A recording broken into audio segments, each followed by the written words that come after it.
sugan aya manfaat jeung barokahna urang diaos. Dina Tanbihul Gopilin ta halaman 108 hiji babu padli yaumi asyura. Nu sakdap deui urang diaos di dieu.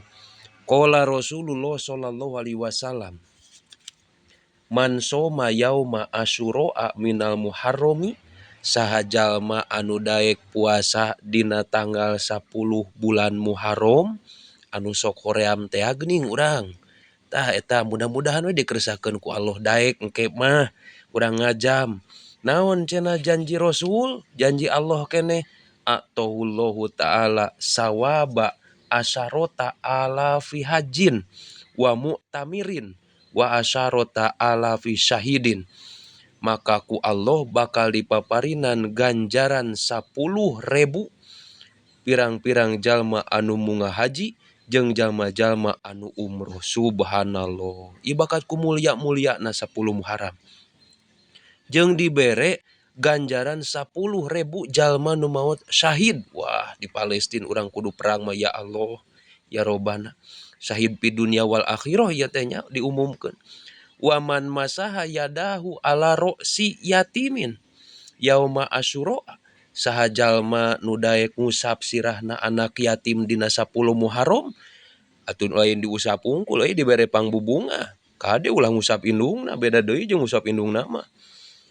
Daek ngusap budak anak yatim ye sirahna bari dibere pangbubungah maksudna mah dibere ayeuna ampau, dibere sodaqoh ku urang teh. Ropa Allahu ta'ala lahu bikulli sya'ratin darajatan. Maka insya Allah ku Allah bakal diangkat dina setiap helai rambut nu aya di budak yatim sadarajat. Tapi maksudna ya teh lain berarti budak yatim botak teu meunangna naon euy lain.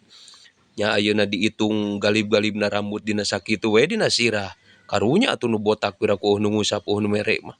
Pokona kadar anak yatim maka hitungan eta buuk anu kausap teh ku Allah diangkat urang nu ngusapna bari mere pangbubungah sadarajat. Subhanallah. Kade-kade budakna ieu mah kadenya. Wa man patoro mukminan lailata asyura saha jalma anu mere buka teu daek puasa atuh sodaqoh ka jalma nu keur puasa dina poean ayeuna dina peutingan 10 Muharram. Pakaan nama abtoro indahu jami'a ummati Muhammadin alaihi salatu wasallam.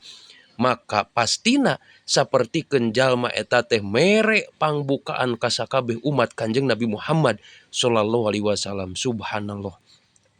Wa asba'a butunahum jeung Allah jeung ngawaregkeun si jalma teh kana patuanganna kabeh umat Muhammad. Kaya-kaya urang nganapkahan sakabeh umat Kanjeng Rasul. Maka kade euy. Kade mumpung urang dibere hirup keneh urang muliakeun ngalap barokah ibadah seueurkeun sodaqoh dina maleman 10 Muharram atawa poean 10 Muharram. Subhanallah. Ke dilanjutnya. Saeutik-saeutik bae gitu urang mudah-mudahan dikeresakeun dibere taufik jeung hidayah. Amin. Barokah.